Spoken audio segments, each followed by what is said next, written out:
जो है एक पोलिंग कैंप स्टेशन तो छोड़ो, एक पोलिंग बूथ जो है वहां से भी खुदा की कसम हमने मुस्लिम लीग नून को जीते हुए नहीं देखा।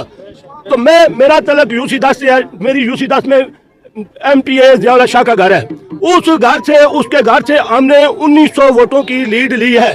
तो मैं ये सिर्फ ये कहूँगा आपकी तवज्जो से कि खुदा का वास्ता है यार, पाकिस्तान इस्लाम दुनिया में मगलूब हो गया है। अमेरिका की यहूदियों की अनूद की साजिशों से इस वक्त पाकिस्तान गुलामी की जंजीरों में घिरा हुआ है। इस्लाम मगलूब होकर रह गया है, इस्लाम बदनाम होकर रह गया है। पाकिस्तानी लोग दुनिया में कोई इज्जत नहीं देखता, कोई कदर की निगाह से नहीं देखता। हम पे हर वो दाग लग गया है जो बेईमानी, चोरी, हेरा फेरी, हमें लोग उस नजर से देखते हैं। यार अभी कुछ कर दे आप, किसी ना किसी ने आगे करना है। ये पाकिस्तान ला इलाहा इल्लल्लाह मोहम्मद रसूलुल्लाह के नाम से कायम हुआ है और इंशाल्लाह यहाँ पे इस कलमे का परचम बुलंद होगा। तो मैं अपने करते धरतों से कहता हूँ, खुदा के वास्ते इमरान खान को आज़ाद करो, हमें आज़ाद माहौल में जीने का हक दो।